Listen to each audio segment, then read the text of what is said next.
की जय। चालू करो। श्री डोंगरेजी महाराज की जय। श्री विघ्नेश्वराय वरदाय सुरप्रियाय लंबोदराय सकलाय जगत्पिताय नागाननाय श्रुति अग्रविभूषिताय गौरी सुताय गणनाथ नमो नमस्ते। श्री गंगणपते नमो नमः। श्री हनुमान जी महाराज की जय। ओम श्री रामचंद्र भगवान की जय। ओम श्री सोमनाथ महादेव की जय। श्रीमद भागवत रसामृत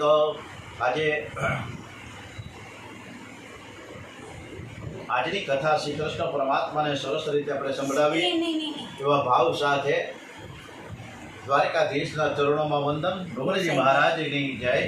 ઓમ નમો ભગવતે વાસુદેવાય। શ્રી રામ જય રામ જય જય રામ।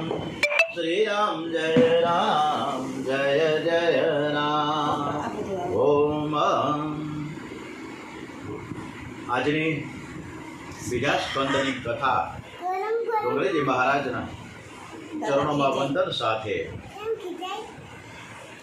સુખદેવજીની વાત સાંભળીને પરીક્ષિત રાજા ખૂબ જ આશ્ચર્ય થયું કે વૃત્રાસુર મહાન ભગવત ભક્ત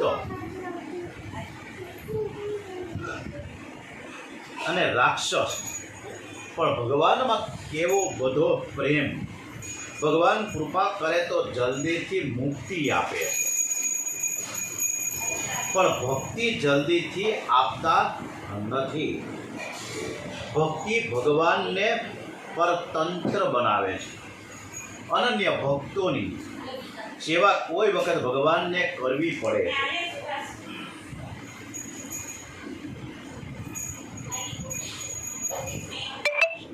ભગવાનને ભક્તોને આધીન રહેવું પડે અને તેથી ભગવાન અનન્ય ભક્તિ જલ્દીથી આપતા નથી। વૃત્રાસુર રાક્ષસ હતો એને અનન્ય ભક્તિ કેમ મળી? સુખદેવજી મહારાજે વૃત્રાસુરના પૂર્વજન્મની થોડીક કથા કહી છે। પૂર્વજન્મમાં ચિત્રકેતુ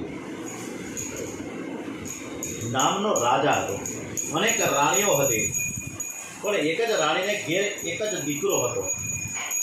માના મનમાં મત્સર ઉત્પન્ન થયો તેને દૂધમાં ઝેર ભેળવીને બાળકને પીવડાવી દીધું। બાળકનો મરણ થયું। એક દીકરાના મરણથી રાજા રાણી ખૂબ જ કલ્પાંત કરવા લાગ્યા છે। જે ઓરમાનમાએ ઝેર આપ્યું હતું તે પણ નખરા કરવા લાગ્યું। ખોટું રડવા લાગ્યું જેથી તેના માટે કોઈને શંકા ન જાય। અને એ જ સમયે નારદજી અંગીરા ઋષિ સાથે ત્યાં આવ્યા છે। એમણે ચિત્રકૂટીને સમજાવ્યો હવે બહુ રડવાથી શો લાભ? જે મર્યો છે તે પરમાત્માના ચરણે ગયો છે એવું જ માનવાનું છે। જે મર્યો છે તેના માટે બહુ રડે તેથી કોઈ દિવસ તે મળવા નહીં આવે। બીજાના માટે રડવું એ બહુ સારું નથી। તમે તમારા માટે થોડું રડજો। આજ સુધી મેં ભગવાનને માટે કંઈ કર્યું નથી। મારું જીવન વૃથા થયું। બીજાના માટે રડવાથી કંઈ લાભ નથી। પુત્રો 4 પ્રકારના બતાવ્યા છે ડુંગરેજી મહારાજે। 4 પ્રકારના પુત્રો છે। શત્રુપુત્ર, ઋણાનુબંધ પુત્ર, ઉદાસીન પુત્ર અને સેવક પુત્ર। આ તો તારો પૂર્વજન્મનો શત્રુ દીકરો થઈને આવ્યો છે। વેર વાળવા માટે શત્રુ પુત્ર થઈને આવે છે। કેટલાક બાળકો રાત્રે બહુ રડે માને ઉજાગરો કરાવે। કેટલીક માતાઓ જ્યારે અકળાય ને ત્યારે એવું બોલે કે આ મારો વેરી આવ્યો હોય એવું લાગે છે। બાળક બહુ ત્રાસ આપે છે। મોટો થઈ ગયા પછી પણ મા બાપને ત્રાસો જ આપે। રાજા શત્રુનું મરણ થયું એવું સમજીને તારે સંતોષ માનવાનો। તું તારું મરણ સુધારવાનો હવે પ્રયત્ન કર। યમુનાજીના કિનારે ચિત્રકેતુ રાજાને નારદજી લઈ ગયા। તેને 71 અક્ષરનો સંકર્ષણ મહામંત્ર આપ્યો છે। અનેક વર્ષો સુધી યમુનાજીના કિનારે તેણે મંત્રનો જપ કર્યો। એને શેષ નારાયણના દર્શન થયા। ચિત્રકેતુએ શેષ નારાયણની સ્તુતિ કરી છે। પ્રભુએ તેને પોતાનો પાર્ષદ બનાવ્યો અને વિદ્યાધર લોકનું રાજ્ય આપ્યું। વિદ્યાધરોનો રાજા શેષ નારાયણનો પાર્ષદ ચિત્રકેતુ એકવાર વિમાનમાં બેસીને ફરતો ફરતો કૈલાસ ધામમાં છે. જન્મ સિદ્ધ, મંત્ર સિદ્ધ, ઔષધ સિદ્ધ કૈલાસ ધામમાં એવી દિવ્ય વનસ્પતિ મળે છે કે તે વનસ્પતિ એકવાર જો ખાઈને તો 12 વર્ષ સુધી ભૂખ અને તરસ લાગે નહીં, શક્તિનો વિનાશ ન થાય. કૈલાસમાં આવા ઔષધ સિદ્ધ મહાત્માઓ છે. યોગ સિદ્ધ, જ્ઞાન સિદ્ધ, આવા બધા જ સિદ્ધ મહાપુરુષો કૈલાસમાં રહે છે. સિદ્ધોના સદગુરુ મહારાજ શિવ છે. કૈલાસમાં મોટી સભા હતી, તેના અધ્યક્ષ સ્થાનમાં ભગવાન શંકર બિરાજતા હતા. આજે શિવ સ્વરૂપ કંઈક દિવ્ય હતું. ગોદમાં પાર્વતીજી જે આલિંગન આપીને બેઠા છે. આજે એવી રીતે શંકર ભગવાન બિરાજતા હતા. એનું કારણ શું છે? કામદેવ છે ને શિવજીની સાથે લડવા આવ્યો. શિવજીએ કામદેવને કહ્યું કે એકવાર મેં તને બાળીને ભસ્મ કર્યો તો તું ભૂલી ગયો. તારી સ્ત્રી બહુ રડવા લાગી ત્યારે તને રાખમાંથી ફરીથી મેં જીવતો કર્યો તો યાદ છે ને? કામદેવ કહ્યું કે મહારાજ હું ભૂલ્યો તો નથી, મને યાદ છે આપે મને બાળીને ભસ્મ કરીને કરો. પણ મારા મનમાં એક એવો વસવસો રહી ગયો છે કે તમે સમાધિમાં બેઠા હતા કે હું લડવા આવ્યો એ મારી ભૂલ. શત્રુ ગાફેલ હોય ત્યારે શત્રુ સાથે યુદ્ધ કરવું જોઈએ. તમે સમાધિમાં અતિ સાવધાન હતા. તમે આંખ ઉઘાડી અને હું ભસ્મ થયો. શિવજી કે ભાઈ હવે તારી ઈચ્છા શું છે બોલ ને ભાઈ સાહેબ, તું જે કરવા હું તૈયાર છું. કામદેવ કોઈ પાર્વતીજીથી તમે દૂર બેસો છો. મારી ઈચ્છા એમ છે કે તમે પાર્વતીજીને આલિંગન આપો અને હું બાણ મારું, છતાં તમારા મનમાં જરા પણ વિકાર ન આવે તો હું માનીશ કે તમે મહાદેવ ખરા. અને જો વિકાર આવે, કામાધીન થાવ તો હું મહાદેવ કહેવાઈશ. શિવજીએ કહ્યું કે ભાઈ તારી એવી ઈચ્છા હોય તો એમ કરવા હું તૈયાર છું. પાર્વતીજીને આલિંગન આપીને શિવજી બેઠા છે. કામદેવ બાણ મારી રહ્યા છે. ભગવાન શંકર પાર્વતીની કોઈ પૂજા કરે, સ્મરણ કરે, તેને કામનો સ્પર્શ ન થાય. ભગવાન શંકરને કામ શું કરી શકે? જેના માટે જ્ઞાન ગંગા છે એવા શિવજી અને પાર્વતીજી નિર્વિકાર છે. જે કામનો માર ખાય તે જીવ છે, જે કામનો માર ખાતો નથી તે શિવ છે. કામદેવને ખાતરી થઈ કે ભગવાન શંકર દેવ નથી, પરંતુ સર્વ દેવોના દેવ મહાદેવ છે. આ શિવ પાર્વતીનું નિર્વિકાર સ્વરૂપ હતું, પણ જોનાર ચિત્રકેતુની આંખમાં વિકાર હતો. ભક્તિમાં જ્ઞાન વૈરાગ્યનો સાથ ન હોય તો ભક્ત પણ ભૂલ કરે છે. જ્ઞાનમાં ભક્તિની જરૂર છે અને ભક્તિમાં જ્ઞાનની જરૂર છે. જ્ઞાન ભક્તિમાં વૈરાગ્યની જરૂર છે. ચિત્રકેતુ ભગવત ભક્ત હતો, પણ તેની ભક્તિમાં જ્ઞાન વૈરાગ્યનો સાથ ન હતો. તે શિવ સ્વરૂપનો સમજી શક્યો નહીં. શિવજી માટે ગમે તેવું બોલવા લાગ્યો છે. શિવજીને તો જરાય અસર ન થઈ. શિવજી શાંત હતા, ગાલમાં ધીરે ધીરે હસતા હતા, પણ માતા પાર્વતીથી સહન ન થયું. પાર્વતીએ શ્રાપ આપ્યો કે જા તો રાક્ષસ થાય છે. હવે જગતના કોઈ પણ સ્ત્રી પુરુષને કામ ભાવથી જુએ તે રાક્ષસ જેવો થઈ જાય. જગતના કોઈ પણ સ્ત્રી પુરુષને લૌકિક ભાવથી જુએ તેના મનમાં ખરાબ ચિત્ર આવે, અને ખરાબ ચિત્ર જેના મનમાં ઠસી જાય તે રાક્ષસ થાય. જગતના સર્વ સ્ત્રી પુરુષોને લક્ષ્મી નારાયણની ભાવનાથી જુઓ. ભગવાનના સ્વરૂપને હૃદયમાં સ્થિર કરીને ભક્તિ કહેવામાં આવે છે. સંસારના ચિત્રો જેના મનમાં સ્થિર થયા છે તે ભક્તિ કેવી રીતે કરી શકે? પછી તો ચિત્રકેતુને પસ્તાવો થયો છે. માતાજીને વંદન કરીને ક્ષમા માંગી. ચિત્રકેતુ જ વૃત્રાક્ષુર રાક્ષસ હતો. સંસારના વિષયો જેની વૃત્તિમાં આવે છે એની વૃત્તિ બહિર્મુખ થાય છે. મનોવૃત્તિ બહિર્મુખ થાય એટલે આનંદ જતું રહે છે. અને આ પછી દીતિના વંશનું વર્ણન કરવામાં આવ્યું. દીતિને ત્યાં 2 બાળકો થયા છે, એક હિરણાક્ષ અને એક હિરણ્યકશિપુ. હિરણ્યકશિપુના પ્રહલાદ થયા, પ્રહલાદના વિરોચન થયા. વિરોચનનો બલિ થયો, બલિનો બાણાસુર. દીતિને ઈચ્છા હતી કે ઇન્દ્રને મારનારો પુત્ર થાય. કશ્યપ ઋષિએ દીતિને એક વંશનું પુંસવન વ્રત આપ્યું, અને પછી પુંસવન વ્રતની વિધિનું ત્રિકાળ લક્ષ્મી નારાયણની પૂજા કરવાની વિધિનું વર્ણન આપ્યું છે. દીતિથી વ્રતમાં થોડી ભૂલ થઈ, તેથી ઇન્દ્રને મારનારો પુત્રનો જન્મ થયો નહીં. 49 મરુદ ગણોનો જન્મ થયો. પુંસવન વ્રતની કથા તથા મૃત ગણોના જન્મની કથા કરી આ ષષ્ઠમ સ્કંદ સમાપ્ત થયો છે. ઓમ શ્રી ઇતિ ષષ્ઠમ સ્કંદ સમાપ્તમ. હરિ ઓમ તત્સત. જય ગુરુદત્ત. ઓમ નમો ભગવતે વાસુદેવાય. શ્રીમન્નારાયણ નારાયણ નારાયણ લક્ષ્મી નારાયણ નારાયણ નારાયણ. ઓમ નમો ભગવતે વાસુદેવાય. શ્રી ભાગવત ભગવાનજી મહારાજ કી જય. શ્રી ગણપતિ મહારાજના ચરણોમાં, શ્રી હનુમાનજી મહારાજના ચરણોમાં આજે ષષ્ઠમ સ્કંદ શ્રીમદ ભાગવત રસામૃત આ કથા આગળ વધારીએ. આજની કથા સરસ મજાની શ્રી કૃષ્ણ પરમાત્માને આપણે સરસ રીતે સંભળાવીએ છીએ એવા ભાવ સાથે ઓમ નમો ભગવતે વાસુદેવાય. પરમાત્મા શ્રી કૃષ્ણ મથુરામાં અથવા તો ભગવાન શ્રી રામચંદ્રજી અયોધ્યામાં પ્રગટ થાય, તેથી આપણને લાભ નથી. આપણા ઘરમાં પ્રભુ વધારે તો લાભ થાય. મંદિરમાં દીવો કરે તો અજવાળું મંદિરમાં રહે, ઘરમાં દીવો કરો તો ઘરમાં અજવાળું ઘણું અજવાળું થાય. ભગવાન આપણી અંદર પ્રગટ થાય, અંદર નારાયણ બિરાજે છે એ સાર્થકતા થઈ જાય. આ હૃદય સિંહાસન ભગવાનનું છે, પણ તેના ઉપર કામ ચડી બેઠો છે. કામ સન્મિત્ર નથી, શત્રુ છે. કામ સ્ત્રી કે પુરુષને કોઈને સુખ આપતો નથી. કામ ઘણા ભાગે બધાને રડાવે છે. કામ શત્રુ હોવા છતાં મિત્ર જેવો લાગે છે. કામનો તિરસ્કાર કરીને ધક્કો મારી બહાર કાઢ્યો. હૃદય સિંહાસન પર ભગવાનને પધરાવા છે. હવે નરસિંહ ભગવાન પ્રગટ થવાના છે. સાતમા સ્કંદમાં નરસિંહ ભગવાનની પ્રહલાદની કથા અતિ મધુરી છે. મધુરમાં મધુર છે અને મંગલમાં મંગલ. શ્રી ગોવર્ધનનાથ કી જય. શ્રી કૃષ્ણ કનૈયા લાલ કી જય. શ્રી નરસિંહ ભગવાન કી જય. સપ્તમ સ્કંદના આરંભમાં રાજાએ પ્રશ્ન સરસ રીતે કર્યો.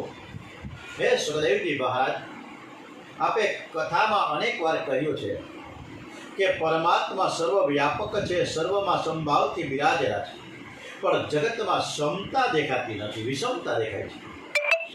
ઈશ્વર સર્વમાં સંભાવથી બિરાજે છે તો આ વિષમતા કોણ ઉત્પન્ન કરે છે?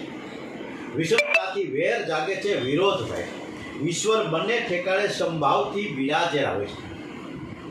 અને જો આ રીતના જો બિરાજેલા હોય, બધા જ ઠેકાણે બિરાજેલા જ છે, તો બિલાડી ઉંદરને કેમ મારે? ઝઘડો કોણ ઉત્પન્ન કરે છે? સુખદેવજી કે રાજન, બહુ સુંદર તમે પ્રશ્ન કર્યો છે. પરમાત્માની ક્ષમતા ભાવમાં છે, ક્રિયામાં નથી. સૂર્યનારાયણ બધાને સરખો જ પ્રકાશ આપે છે. સૂર્યનારાયણ જે પૂજે એના ઘરમાં પ્રકાશ આપે છે, ન પૂજે એને પણ પ્રકાશ આપે છે. આસ્તિક નાસ્તિક સજ્જન દુર્જન બધાને સરખો પ્રકાશ આપે છે. સૂર્યનારાયણના પ્રકાશમાં કોઈ પુણ્ય કરે છે, કોઈ પાપ કરે છે, પણ સૂર્યનારાયણ સૌને સરખો જ પ્રકાશ આપે છે. ભગવાનની ક્ષમતા સૂર્યનારાયણ જેવી છે. વેદાંતનો સિદ્ધાંત છે, બ્રહ્મને ક્રિયા નથી, માયાને સત્તા નથી. ક્રિયા વ્યાપ્યને થાય છે. જવું ને આવવું એ ક્રિયા. આવક જાય, વ્યાપક જાય નહીં, અને વ્યાપક આવે પણ નહીં. વ્યાપ્ય તેને કહે છે કે જે એક ઠેકાણે છે, જે બીજા ઠેકાણે નથી. વ્યાપક તો સર્વ ઠેકાણે છે. આ શરીર વ્યાપ્ય છે. આ શરીર મંડપમાં પણ છે, મંડપની બહાર નથી. ભગવાન મંડપમાં છે અને મંડપની બહાર પણ છે. વ્યાપકને ક્રિયા નથી, ક્રિયા વ્યાપ્ય નહીં. જે સર્વકાળ સર્વમાં રહેલ છે તેને કોઈ ક્રિયા નથી. પરમાત્મા નિક્ષેપ છે. વૈષ્ણવ આચાર્ય વર્ણન કરે છે કે ઠાકોરજી કરે એનું નામ છે લીલા, અને જીવ કરે છે તેનું નામ છે ક્રિયા. ક્રિયા અને લીલામાં ઘણો ફેર છે. જ્યાં સ્વાર્થ છે, જ્યાં સુખ ભોગવવાની ઈચ્છા છે અને હું કરું છું એવું સૂક્ષ્મ અભિમાન છે, એ ક્રિયા. જ્યાં સ્વાર્થ નથી, અહંકાર નથી, સુખ ભોગવવાની ઈચ્છા નથી, એ લીલા છે. શ્રી કૃષ્ણ રાસ રમે છે, ગોપીઓને આનંદ આપવા, તેના આનંદની ઈચ્છા નથી, પણ ગોપીઓને આનંદ આપવા માટે રાસ રમે છે. ગોપીઓ સાથે રાસ રમવાથી ભગવાનને કંઈ સુખ થોડું મળે? એ રાસ ન રમવાથી થોડા ભગવાન દુઃખી થાય? પરમાત્માને સુખ ભોગવાની ઈચ્છા જ થતી નથી. પરમાત્મા આનંદમય છે, સ્વયં આનંદ છે. શ્રી ગંગામાને તરસ લાગતી નથી, અગ્નિદેવને ટાઢ વાય નહીં. આનંદમય પરમાત્માને સુખ ભોગવવાની ઈચ્છા થાય નહીં. જીવને આનંદનું દાન કરવા માટે પરમાત્મા લીલા કરે છે. શ્રી કૃષ્ણ કરે છે તે લીલા છે. જીવ જે કરે છે તે ક્રિયા છે. ક્રિયા બંધન કરે છે, લીલા બંધનમાંથી છોડાવે છે. ભગવાનની ભગવાનની લીલામાં પણ તમને વિષમતા જેવું દેખાશે, પણ તે વિષમતા નથી, સમતા છે. ભાવાદ્વૈતમ સદા કુર્યાત ક્રિયાદ્વૈતમ ન કરહિ ચેત. આ પ્રમાણે ભગવાન કોઈ દિવસ કોઈના પ્રત્યે પણ ભેદભાવ રાખતા નથી. ભેદભાવ આપણે મનુષ્ય કરીએ છીએ. સુખદેવજી મહારાજ વર્ણન કરે છે, અરે વૃત્રાસુરને ભગવાનને માર્યો નથી, પણ તાર્યો છે. શ્રી કૃષ્ણના મારમાં પણ પ્યાર છે. શ્રી કૃષ્ણના ક્રોધમાં પ્રેમ ભરેલો છે. ભગવાનની પ્રધાન બે શક્તિ છે, નિગ્રહ શક્તિ અને અનુગ્રહ શક્તિ. અનુગ્રહ શક્તિથી દેવોનું કલ્યાણ કરે છે. નિગ્રહ શક્તિથી રાક્ષસોનું કલ્યાણ થાય છે.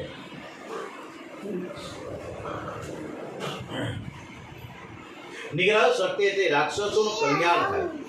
ભગવાનની લીલામાં વિષમતા દેખાય તે પણ વિષમતા નથી, સમતા છે. રાજા, તમે જેવા પ્રશ્ન કહો છો એવો જ એક પ્રશ્ન એકવાર તમારા દાદા ધર્મરાજાએ રાજસુ યજ્ઞમાં નારદજીને કર્યો હતો. રાજસુ યજ્ઞમાં હજારો ઋષિઓ, સાધુઓ, મહાત્માઓ પધારેલા છે. પહેલી પૂજા કોની કરવી? પ્રશ્ન ઉપસ્થિત થયો છે. બધાએ નિર્ણય આપ્યો કે દ્વારિકાનાથ બિરાજેલા છે, પહેલી પૂજા દ્વારિકાધીશ ની થવી જોઈએ. ધર્મરાજાએ દ્વારિકાનાથની પૂજા કરી. બધા જ ખૂબ રાજી થયા. પણ સભામાં બેચારી એવા બેઠા હતા કે જેમને તે ગમ્યું નહીં. શિશુપાલ ઉઠીને ઊભો થયો અને ભર સભામાં શ્રી કૃષ્ણને ગાળ આપવા લાગ્યો. જે સભામાં પ્રથમ પૂજાનું માન મળ્યું તે સભામાં શિશુપાલ અપમાન કરે છે, ઘણી બધી ગાળો આપે છે. આ સંસાર એવો છે. આ સંસારમાં ભગવાન પધારે તો કેટલાક જીવ ભગવાનની પણ નિંદા કરે. એવી ઈચ્છા રાખવી નહીં કે બધા જ મારા માટે ખૂબ સારું બોલે. બધા જ એવું ક્યારેય ઈચ્છવું નહીં કે બધા જ મારા વખાણ કરે. તમારું વર્તન ગમે તેવું હશે, પણ કેટલાક જીવ તમારા માટે ખરાબ બોલશે. આ જીવ તેવો દુષ્ટ છે કે ભગવાનના માટે પણ ખરાબ બોલે છે. પરમાત્મા નિર્દોષ છે, જે ભગવાન સદગુણ સંપન્ન છે, તે ભગવાનના માટે બધા જ સારું બોલતા નથી. તો તમારા માટે સારું કેમ બોલશે?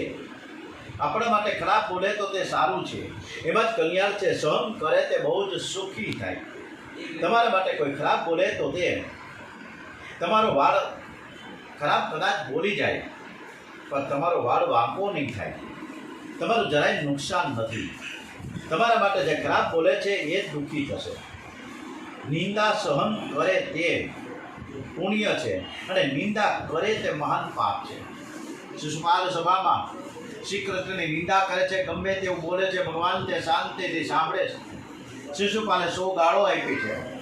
જ્યાં મર્યાદા પૂરી થઈ અને પ્રભુએ સુદર્શન ચક્રથી એનું માથું કાપી નાખ્યું. શિશુપાલના શરીરમાંથી નીકળેલું દિવ્ય તેજ શ્રી કૃષ્ણના ચરણમાં લીન થયું. મોટા મોટા રાજાઓ, મોટા મોટા યોગીઓને જેવી સદગતિ મળે છે એવી સદગતિ શિશુપાલને મળી. ધર્મરાજાને આશ્ચર્ય થયું. મારા ભગવાનની નિંદા કરી છે, છતાં એટલી બધી નિંદા કરી, ગાળો આપી, એની તો દુર્ગતિ થવી જોઈએ, તો એને સદગતિ કેમ મળી? ધર્મરાજાએ નારદજીને પ્રશ્ન કર્યો છે. આપણું નારાયણનું સ્મરણ કરતા કરતા નારદજીનું હૃદય પીડ્યું છે. નારદજીએ કહ્યું કે મારા ભગવાન અતિ ઉદાર છે, મારા કૃષ્ણ અતિશય પ્રેમાળ છે. કન્યો બહુ પ્રેમ કરે છે. કોઈ પણ નિમિત્તથી જગત ભૂલાય એટલે પરમાત્માના દર્શનમાં સ્મરણમાં તન્મયતા થાય તો જીવનું કલ્યાણ છે. આ જગતમાં રહીને જગતને ભૂલી જાઓ. પરમાત્માના સ્વરૂપમાં તન્મય બનો તો જ કલ્યાણ છે. આ શિશુપાલ વેરથી પણ શ્રી કૃષ્ણનું સ્મરણ કરતો હતો, ચિંતન કરતો હતો. હથોડો કદાચ પારસમણીને તોડી ફોડી નાખે તો પણ પારસમણી હથોડાને સોનું બનાવે છે. પારસમણી કહે છે કે લોઢાનો સ્પર્શ થાય કે તેને હું લોઢું બનાવું છું, સોનું બનાવી દઉં. પારસમણી લોઢાને સોનું બનાવે છે, પણ પારસમણી લોઢાને કંઈ પારસમણી ન બનાવી શકે. પરંતુ મનથી શ્રી કૃષ્ણને જે સ્પર્શ કરે એ શ્રી કૃષ્ણ છે ને શ્રી કૃષ્ણ બની જાય. કિંતુ કોઈ ઉપાયથી જોડવું કૃષ્ણમાં મન, પરમાત્માને તનથી સ્પર્શ કોઈ કરી શકે નહીં. આ શરીર મળમૂત્રથી ભરેલું છે. આ શરીર પ્રભુને મળવા લાયક નથી. પરમાત્માને મનથી મળો, મનથી પરમાત્માને સ્પર્શ કરો. કોઈ પણ નિમિત્તથી જગતને ભૂલી જાઓ અને પરમાત્માના દર્શનમાં સ્મરણમાં તન્મય બનો. શિશુપાલ શ્રી કૃષ્ણને શત્રુ સમજે છે. મન મિત્ર કરતાં પણ શત્રુનું ચિંતન વધારે કરે છે. શિશુપાલ કોઈ સાધન નથી, વૈકુંઠ ધામનો પાર્ષદ છે. શરદકુમાર વૈકુંઠ ધામમાં દર્શન કરવા માટે ગયા ત્યારે જય વિજયે પ્રવેશનો પ્રતિબંધ કર્યો છે. અને તેથી શરદકુમારે જય વિજયને રાક્ષસી યોનિમાં 3 જન્મ લેવા પડશે એવો શ્રાપ આપ્યો. જય વિજય હિરણ્યાક્ષ અને હિરણ્યકશિપુ થયા, એ જ રાવણ અને કુંભકર્ણ થયા, અને એ જ શિશુપાલ અને દંતવક્ત્ર થયા. વરા નારાયણે હિરણ્યાક્ષનો ઉદ્ધાર કર્યો છે. પણ હિરણ્યકશિપુ જ્યારે પ્રહલાદજીને મારવા દોડ્યો ત્યારે સ્તંભમાંથી શ્રી નરસિંહ સ્વામીનું પ્રાગટ્ય થયું.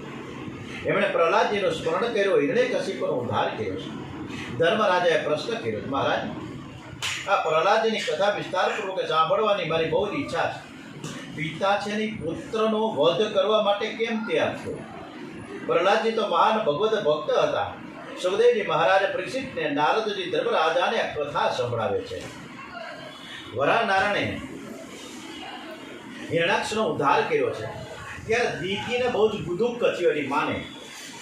તેનો બીજો પુત્ર હિરણ્યકશિપુ પોતાને શાંત કહેવા કહે છે. બ્રહ્માજીનું તપ કરીશ, મને અજર અમર થવાનું વરદાન આપશે, ત્યારે હિરણ્યાક્ષને મારનાર વિષ્ણુને હું ખબર લઈશ.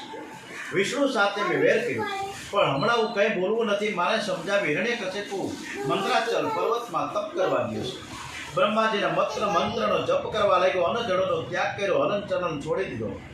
હિરણ્યકશિપુ શરીર ઉપર રાફડાઓ પ્રગટ થયા. એનું ઉગ્ર રૂપ ઉગ્ર તપ એણે કર્યું છે. ઘણા વર્ષો સુધી આવી તપશ્ચર્યા કરીને હિરણ્યકશિપુ એનું ઉગ્ર તપ જોઈ બ્રહ્માજીને પણ આશ્ચર્ય થયું. બ્રહ્માજી વરદાન આપવા માટે તૈયાર. કમંડળનું જળ હાથમાં લીધું અને ઉપર છાંટ્યું. અગ્નિકુંડમાંથી અગ્નિ જેમ બહાર આવે એમ રાફડામાંથી હિરણ્યકશિપુ બહાર આવ્યો. ઘણા વર્ષો સુધી સામે રાખેલો એની કાયા કંચન જેવી થઈ ગઈ હતી. હિરણ્યકશિપુએ અજર થવાનું વરદાન માંગ્યું. ત્યારે બ્રહ્મા કહ્યું, જેનો જન્મ થયો એણે મરવું જ તો પડવે, મરવાની કોઈ તું મારી રાખ. ત્યારે હિરણ્યકશિપુ કહ્યું, હું દિવસે ન મરું, હું રાત્રે ન મરું, હું અંદર ન મરું, હું બહાર ન મરું, શસ્ત્રથી ન મરું, અસ્ત્રથી ન મરું, પશુથી ન મરું, માનવીથી ન મરું, એવું તમે વરદાન આપો. શાંતિથી વિચાર કરશો તો ધ્યાનમાં આવશે કે આ કોણ બોલે છે અને શું વરદાન માંગે છે. ભાગવતમાં સમાધિ ભાવો મુખ્ય છે. દ્વિતીય શબ્દનો અર્થ થાય છે ભેદ બુદ્ધિ. જ્યાં ભેદ હોય છે ત્યાં ભય હોય છે, જ્યાં અભેદ છે ત્યાં અભય છે. જ્ઞાની પુરુષ એવું માને છે કે મારી અંદર ચૈતન્ય રૂપે જે પરમાત્મા બિરાજેલ છે એ સર્વમાં છે. જગતને તે અભિન્ન ભાવથી જુએ છે. સાધારણ માનવ ભેદભાવથી જગતને જુએ છે. આ કાળો છે, આ ખરાબ છે, આ ગોરો છે, આ જુવાન છે, આ ઘરડો છે, આ સારું છે, આ નરસું છે. આ બધો જ ભેદભાવ એવો આપણાના અંદર રહેલા વિકારોમાંથી. જ્યાં રાગ દ્વેષ હોય ત્યાં બધું જ આવે. રાગ દ્વેષ હોય ત્યાં ભય પણ આવી જાય. આ જગતમાં શું સારું છે અને શું ખરાબ છે એ કહેવું બહુ જ કઠણ છે. તમે નાના હતા ત્યારે તમને રમકડા બહુ સારા લાગતા હતા. બાળકના રમકડા કોઈ ઉઠાવે તો બાળકો રડવા લાગશે. બાળકને રમકડામાં સૌંદર્ય દેખાય છે, તમને રમકડામાં સૌંદર્ય દેખાય છે. અને આજે તમને જે સારું લાગે છે એક દિવસ તમને ગમશે નહીં. તમારા મનને શુદ્ધ અને શાંત રાખવું હોય તો જગતનો વિચાર છોડી દો. જગત જેને સારું લાગે છે તેનું મન બગડે છે. જગત ખરાબ છે તેવું સમજે છે, એનું મન બગડે છે. જગત ખરાબ નથી, પણ આ જગતમાં શ્રી કૃષ્ણ વિના કંઈ સારું પણ નથી. જગત શરણે બદલાય છે. અત્યારે જે સારું છે એ 2 કલાક પછી બગડી જશે. પરમાત્માનું સ્વરૂપ એક સરખું જ છે. દીતિ શબ્દનો અર્થ છે ભેદ બુદ્ધિ. દીતિના બે બાળકો હિરણાક્ષ અને હિરણ્યકશિપુ. જ્યાં ભેદ બુદ્ધિ છે ત્યાં બે બાળકો આવે છે, અહંતા અને મમતા. હિરણ્યક્ષ મમતાનું સ્વરૂપ છે અને હિરણ્યકશિપુ એ અહંતાનું સ્વરૂપ છે. મમતાને મારવી કંઈક સહેલી છે, અહંતાને મારવી દેહ અભિમાનને મારવું બહુ જ કઠણ છે. દેહ અભિમાન દિવસે મરે નહીં, રાત્રે મરે નહીં, માનવથી મરે નહીં, પશુથી પણ મરે નહીં, અંદર મરે નહીં, બહાર મરે નહીં. દેહાભિમાનને મધ્યમાં જ મારવાનું છે. શરીર તે હું છું, હું પુરુષ છું, હું સ્ત્રી છું, હું પતિ છું, હું પત્ની છું, એવું સમજે તેને દેહાધ્યાસ કરે છે. દેહાધ્યાસ કહેવામાં આવે. તમે પતિ નથી, તમે પત્ની પણ નથી. તમારો જન્મ થયો ત્યારે તમે પતિ હતા, જન્મથી કોઈ પતિ નથી, કોઈ પત્ની પણ નથી. પતિ પત્નીનો સંબંધ વ્યવહાર દ્રષ્ટિથી સત્ય છે, તત્વ દ્રષ્ટિથી વિચાર કરતા સત્ય નથી. પત્નીનું મરણ થાય તો પતિ જીવે છતાંય તે પતિ ન કહેવાય. પત્ની હોય તો જ તે પતિ કહેવાય, પત્ની નથી તો પછી પતિ ક્યાં છે? પતિ પત્નીનો સંબંધ સાપેક્ષ છે, તે જન્મથી નથી, મર્યા પછી પણ રહેવાની નથી. જીવ ઈશ્વરનો અંશ છે, જીવ ઈશ્વરનો સંબંધ જ સાચો છે. હું પરમાત્માનો છું સતત એવું સ્મરણ રાખજો. દેહાધ્યાસ અનેક જન્મનો મનમાં ઘર કરીને બેઠો, જેને યાદ આવે છે કે હું પુરુષ છું અને હું સ્ત્રી છું, એને કામ મારે છે. જેવું સમજે છે કે હું પતિ છું અને હું પત્ની છું, એને કામ છે ને ત્રાસ આપે છે, પાપ કરાવે છે, રડાવે છે. આ દેહાધ્યાસથી મધ્યમાં મરે છે, એ અંદર મરશે નહીં, બહાર મરશે નહીં. એને મધ્યમાં જ મારવું પડશે. શાંતિથી થોડો વિચાર કરશો તો ધ્યાનમાં આવશે કે મન સંકલ્પ કર્યા વિના રહી શકતું નથી. એક સંકલ્પ, એક ઈચ્છા પૂરી થાય, બીજી ચાલુ થાય, બીજી પૂરી થાય, ત્રીજી ચાલુ થાય. સંકલ્પ પણ આવો છે, એક સંકલ્પ પૂરો થાય, બીજો સંકલ્પ ચાલુ થાય. દીવામાં તેલ હોય ને ત્યાં સુધી દીવો બળે. દીવામાં તેલ ન રહે કે દીવો શાંત થઈ જાય. મન સંકલ્પથી જ જીવે છે. મન સંકલ્પ રહિત બને તો ભગવાનમાં મળી જાય. પ્રત્યેક સંકલ્પની સંધિ સાચવજો. એક સંકલ્પની સમાપ્તિ થઈ, બીજા સંકલ્પનો આનંદ થવાનો છે. એકની સમાપ્તિ, બીજાનો આરંભ. એની મધ્યમાં, એની સંધિમાં ભગવાનને રાખો. બ્રાહ્મણો સંધિમાં સંધ્યા કરે છે. દિવસની સમાપ્તિ અને રાત્રિનો આરંભ થાય કે બ્રાહ્મણો સંધ્યા કરે છે. સાવિત્રી સમાપ્ત થાય, રાત્રિની જ્યારે સમાપ્તિ થઈ જાય ને ત્યારે જ દિવસનો આરંભ થાય છે. એને પ્રાતઃ સંધ્યા, આપણે સૂર્યોદય થાય એ પહેલાં આપણે પ્રાતઃ સંધ્યા કરી લેવી જોઈએ. બ્રાહ્મણો તો સમયની સંધિ સાચવે છે, જ્યારે સંતો મહાત્માઓ પ્રત્યેક બે સંકલ્પની સંધિ સાચવે છે. એક સંકલ્પની સમાપ્તિ થઈ, બીજો સંકલ્પ હવે થવાનો છે, તેથી મધ્યમાં શ્રી કૃષ્ણને રાખજો. રાસલીલામાં વર્ણન આવશે બે ગોપીઓની, મધ્યમાં શ્રી કૃષ્ણ છે. રાસલીલાના 3 ભેદ છે, લઘુ, મધ્યમાં, મહા. લઘુમાં અનેક ગોપી વચ્ચે એક શ્રી કૃષ્ણ છે. મહારાસલીલામાં જેટલી ગોપી એટલા કૃષ્ણ છે. મધ્યમાં બે ગોપીની મધ્યમાં એક કૃષ્ણ છે. અંગના મધ્ય ભાવ, અંગના મધ્ય માધવ. એક સંકલ્પની સમાપ્તિ અને બીજા સંકલ્પનો આરંભ. આ બેની સમાપ્તિમાં જે પરમાત્માને શોધે અને પરમાત્માને રાખે અને હૃદયમાં બિરાજમાન કરે, પરમાત્માનું ચિંતન કરે છે, તેનો દેહાધ્યાસ મરે છે.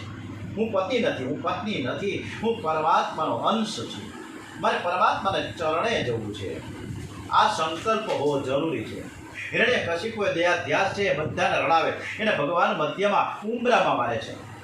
હિરણ્યકશિપે કોઈ દિવસમાં ન મરું, રાત્રે ન મરું, અંદર ન મરું, બહાર ન મરું, બ્રહ્માજી વિચાર કરે છે. એને નારાયણનું સ્મરણ કર્યું ને કેવું જો થશે. હિરણ્યકશિપુને તમે વરદાન આપ્યું છે.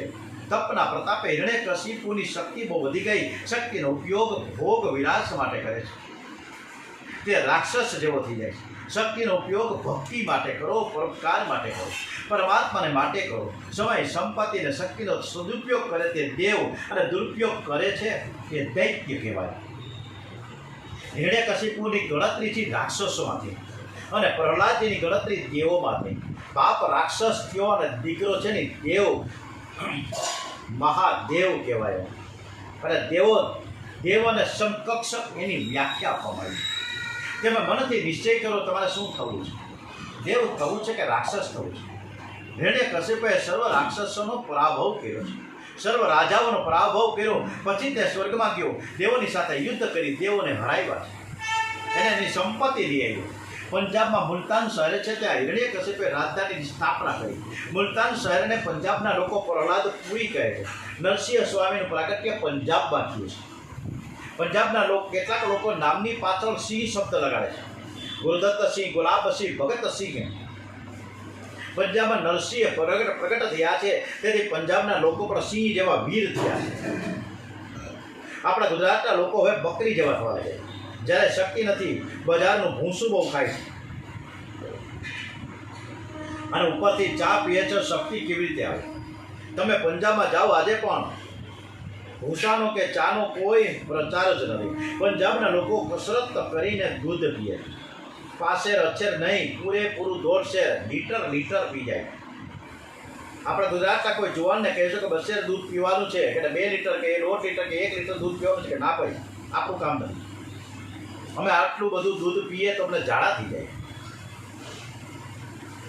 શક્તિનો વિનાશ ન થાય એની બહુ કાળજી રાખજો. શક્તિનો સંગ્રહ કરો, શક્તિ વિના ભક્તિ થતી નથી. હિરણ્યકશિપુએ શક્તિનો ભોગ વિલાસમાં દુરુપયોગ કર્યો છે. હિરણ્યકશિપુના રાજ્યમાં દેવો અને ઋષિઓ બહુ દુઃખી થયા. એણે પરમાત્માની સ્તુતિ કરી. પ્રભુએ કહ્યું કે મારા ભક્ત પ્રહલાદને ત્રાસ આપશે ને ત્યારે હું ખબર લઈશ, ત્યાં સુધી તમે ધીરજ રાખો. અને હવે પ્રહલાદજીની આ દિવ્ય ગાથા આપણે આવતીકાલે શરૂ કરીશું. ત્યાં સુધી આપણે ભગવાનને આવજો કહી દઈએ. ઓમ શ્રી કૃષ્ણ કનૈયાલાલ કી જય, શ્રી ડોંગરેજી મહારાજ કી જય. ઓમ નમો ભગવતે વાસુદેવાય, શ્રી સોમનાથ મહાદેવ કી જય. ઓમ શ્રી ભાગવત ભગવાનજી મહારાજ કી જય, શ્રી ભારત માતા કી જય. વંદે વેદ માતરમ. ઓમ શ્રી સત્ય સનાતન હિન્દુ ધર્મ કી જય. ઓમ નમો ભગવતે વાસુદેવાય, શ્રી ભાગવત ભગવાનજી મહારાજ કી જય. ઓમ નમઃ પાર્વતી પતય. હર હર હર હર મહાદેવ હર.